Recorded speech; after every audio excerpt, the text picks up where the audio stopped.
മഹാരാഷ്ട്രയുടെ രാഷ്ട്രീയ ചരിത്രത്തിൽ നിർണായകമായ ഒരു വഴിത്തിരിവായി 2026 മുനിസിപ്പൽ കോർപ്പറേഷൻ തിരഞ്ഞെടുപ്പ് ഫലങ്ങൾ മാറിക്കഴിഞ്ഞു. അധികാരത്തിന്റെ തൂക്കകോൽ വ്യക്തമായി ഒരു ദിശയിലേക്ക് ചാഞ്ഞ ഈ തിരഞ്ഞെടുപ്പ് സംസ്ഥാനത്തിന്റെ നഗര രാഷ്ട്രീയ ഭൂപടം തന്നെ പുനർരേഖപ്പെടും. 29 മുനിസിപ്പൽ കോർപ്പറേഷനുകളിൽ 25 എണ്ണത്തിൽ അധികാരമുറപ്പിച്ച BJP നയിക്കുന്ന മഹായുതി സഖ്യം തിരഞ്ഞെടുപ്പ് വിജയം എന്നതിലുപരി ഒരു ജനവിധി പ്രഖ്യാപനമായി ഈ ഫലത്തെ മാറ്റി. വർഷങ്ങളായി തർക്കവും ആഭ്യന്തര കലഹവും അഴിമതി ആരോപണങ്ങളും നിറഞ്ഞിരുന്ന മഹാരാഷ്ട്ര നഗരഭരണത്തിന് വികസനവും സ്ഥിരതയും ആവശ്യമാണെന്ന ജനങ്ങളുടെ ഉറച്ച സന്ദേശമാണ് ഇതിലൂടെ പുറത്തുവന്നത്. പ്രത്യേകിച്ച് രാജ്യത്തിന്റെ സാമ്പത്തിക തലസ്ഥാനമായ മുംബൈയുടെ ഭരണ കേന്ദ്രമായ Brihan Mumbai municipal corporation BJP കൈവശപ്പെടുത്തിയത് ചരിത്രപരമായ രാഷ്ട്രീയ മുന്നേറ്റം തന്നെയാണ്.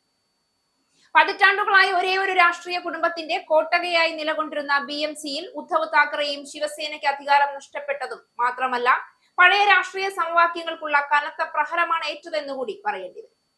അതേസമയം 1999 ശേഷം ആദ്യമായി ഒറ്റയ്ക്ക് മത്സരിച്ച കോൺഗ്രസ് പാർട്ടി തങ്ങളുടെ പരമ്പരാഗത ശക്തി കേന്ദ്രങ്ങളിൽ തിരിച്ചടി നൽകിയത് സംസ്ഥാന രാഷ്ട്രീയത്തിൽ പുതിയ ചർച്ചയ്ക്ക് വഴിയൊരുക്കി.